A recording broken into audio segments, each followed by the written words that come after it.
पार्थ तू कुठे चाललास? क्रिकेट बघा मॅच. मज्जा येते तुला? मजा येते. हॅप्पी आहे तू? हॅपी.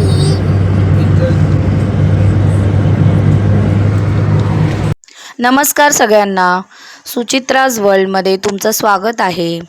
आजचा दिवस आमच्यासाठी खरंच खूप खास आहे, कारण आमचा पार्थ थेट वानखेडे स्टेडियमला IPL मॅच बघायला जातोय. आम्ही आता गाडीतून चाललो आहोत आणि वानखेडेचा हा प्रवास सुरू झाला आहे. पण खरा प्रवास तर पुढे सुरू होणार होता, कारण गाडीने आम्ही पोचलो पार्थच्या थेरपी सेंटरपाशी. तिथून रिलायन्स फाउंडेशनच्या वतीने आम्हा सगळ्या विशेष मुलांना वानखेडेवर मॅच पाहण्यासाठी आमंत्रित करण्यात आलं होतं. पुढचा प्रवास आम्ही मुंबईच्या बेस्ट AC बसमधून केला. या आरामदायक बसमधील प्रवास आणि जरी व्हिडिओत तुम्हाला मुलांचे चेहरे दिसत नसले आणि फक्त त्यांची मागची बाजू दिसत असली, तरी त्यांचा हा निरागस उत्साह बघून खरंच खूप छान वाटत होतं. इथे एक महत्त्वाची गोष्ट सांगायची म्हणजे आमची जी ही मुलं आहेत त्यांना त्यांच्या पालकांच्या आधाराची खूप गरज असते. म्हणूनच रिलायन्स फाउंडेशननी प्रत्येक मुलासोबत त्यांच्या एका पॅरेंटला व्हॉलेंटियर म्हणून सोबत येण्याची परवानगी दिली होती. प्रत्येक मुलासोबत एक पॅरेंट असल्यामुळे मुलंही खूप सुरक्षित आणि आनंदात होती. आणि अखेर आम्ही पोचलो मुंबईच्या ऐतिहासिक वानखेडे स्टेडियमवर. जिकडे बघावं तिकडे अथांग गर्दी होती. त्या गर्दीत पार्थने घाबरू नये म्हणून मी त्याचा हात अगदी घट्ट पकडून ठेवला होता आणि एका हाताने मी हा व्हिडिओ शूट करत आहे आणि माझा पार्थ माझा हात पकडून माझ्या अगदी बाजूला माझ्यासोबत चालत आहे. एवढ्या मोठ्या स्टेडियममध्ये पार्थसोबत पाऊल ठेवताना एक आई म्हणून मला खूप आनंद होत होता.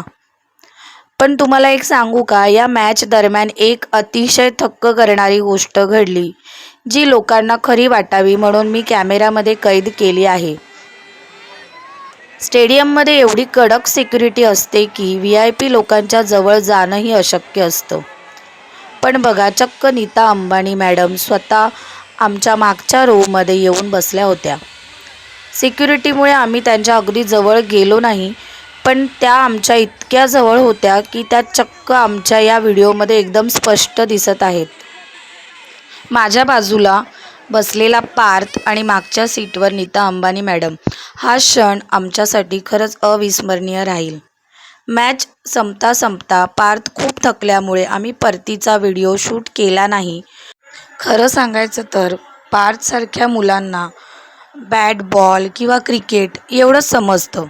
त्या पलीकडे जाऊन कोणती मॅच सुरू आहे किंवा कोण खेळत आहे किंवा कोण जिंकणार आहे यातलं त्यांना अजूनपर्यंत काहीच समजत नाही. त्यांना फक्त तो खेळ बघताना आणि तिथला माहोल अनुभव घेताना जो होणारा आनंद आहे आणि तो त्यांच्या चेहऱ्यावर दिसत होता. त्यामुळे मॅच कोण जिंकलं किंवा कोण हरलं याच्याशी पार्थला देखील काहीच घेणं देणं नव्हतं. आणि एक पॅरेंट म्हणून आम्हाला सुद्धा आमच्या मुलाचा हा पहिला मोठा अनुभव फक्त एन्जॉय करायचा होता. त्यामुळे आम्ही तो मनसोक्त एन्जॉय केला. पार्थचा हा पहिला अनुभव आणि नीता अंबानी मॅडमची ही भेट तुम्हाला कशी वाटली कमेंटमध्ये नक्की सांगा. व्हिडिओ आवडला असेल तर शेअर करा आणि आपल्या सुचित्राज वर्ल्ड चॅनलला सबस्क्राईब करायला विसरू नका. धन्यवाद.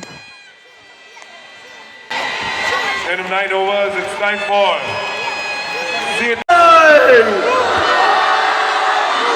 Everyone join